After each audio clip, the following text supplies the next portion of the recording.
Since the car worked, it was now time to drop the battery pack and seal it up properly. But before doing that, we'd have to make sure to cut and scrape away all the old sealant. That included the bump cover, around the coolant quick connect port, and then of course all the way around the fuse cover. Once it was nice and clean, we also swabbed it down with alcohol to give it a good surface for gluing. We're going to use Loctite PL Marine for the bump cover and RTV sealant for the coolant port and the high voltage fuse cover.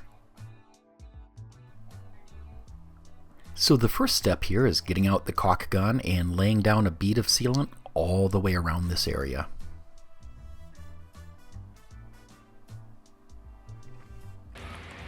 So got our Loctite Marine, making a bead.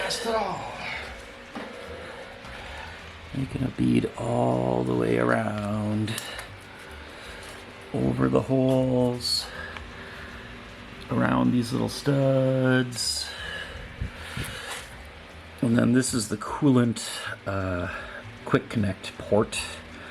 It's got a little tiny red rubber gasket on there, but oh, you fool, what were you thinking?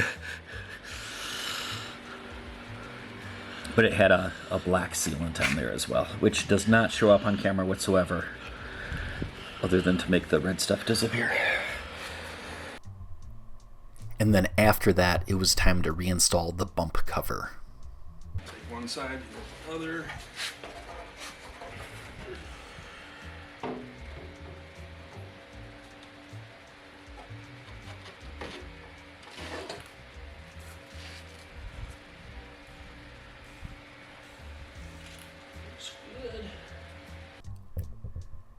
Next up was reinstalling all the nuts and bolts. Now on the back side of the bump cover there were these little studs sticking up, so those took nuts, a whole row of them across the back here.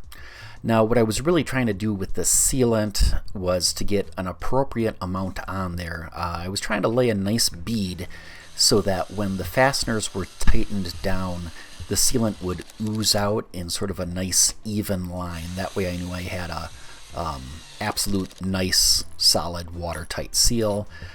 In a few places it was maybe a little bit too much caulk. That's okay, I'd rather have that than not enough. But if we look right here, this is kind of what I was aiming for, so that every fastener would complete this nice even squeezing out of the caulk. Then after that it was time to move on to the fuse cover. So this is using the black RTV sealant. It gets a bead all the way around here, including all the way around the holes.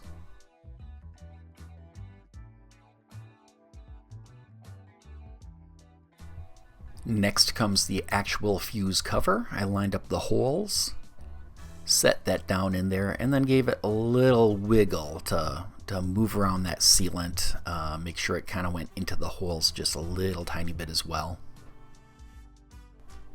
And then the fasteners go in, and as I snug these down I can see the sealant ooze out a little bit. And then on top of that there's a second layer of sealant that goes on this. This one is going sort of around the outside edge and over the top of the fuse cover. The other thing is if you dip your finger in a little alcohol, you can then squeeze down the sealant and it doesn't stick to your finger.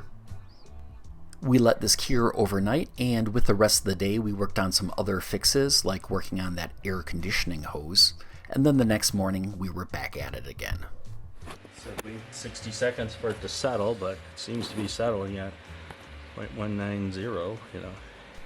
We performed another pressure test, and this time with the new fuse cover and sealant, the pack held pressure. This aluminum plate came off the back corner of the battery pack, but it was going to need a little bit of work before it could be properly reinstalled.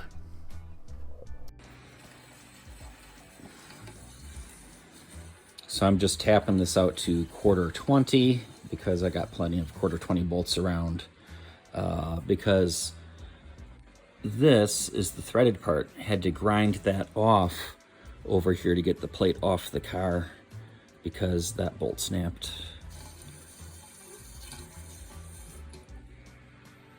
Okay, so we're ready to put the battery back in the car. We've got the sealant for putting the penthouse back on all the way around that edge. We sealed around the coolant port, replaced the fuse cover with sealant under and around. On the back, yeah, there you I don't know. What do you think? A little clear packaging tape or something, maybe? And then on the back, we reinstalled the little port for the air pressure testing. We have the tape off of the charge port and the data BMS connections. Vacuumed that out, made sure there's no little dust or anything in there. What else do we need? We make sure it's clear under the car, and that we got these threaded rods that are going to act as alignment pins. We also did some blue tape that matches up with pieces underside the battery for kind of rough positioning. But that's it, right? Anything we're missing before putting this in the car? Hope not. I think that better be it. Okay, ready?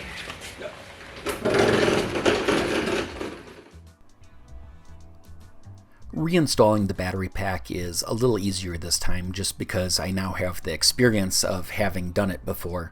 That said, it's still a lot of physical work. It's a lot of crawling around on the floor, using multiple jacks to try to get the battery pack up.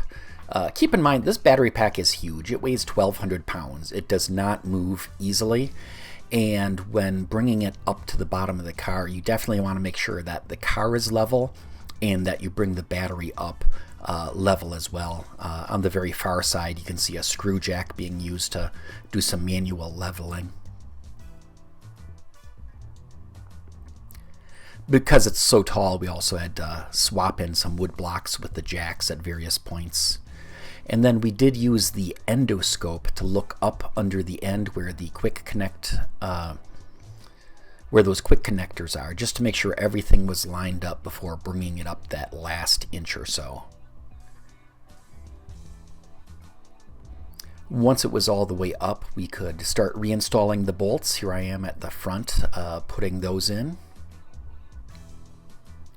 And then we had to move this big red jack just to put in the last bolt or two on the front. Then after that, it's a matter of just putting the bolts in all the way around the edge of the car.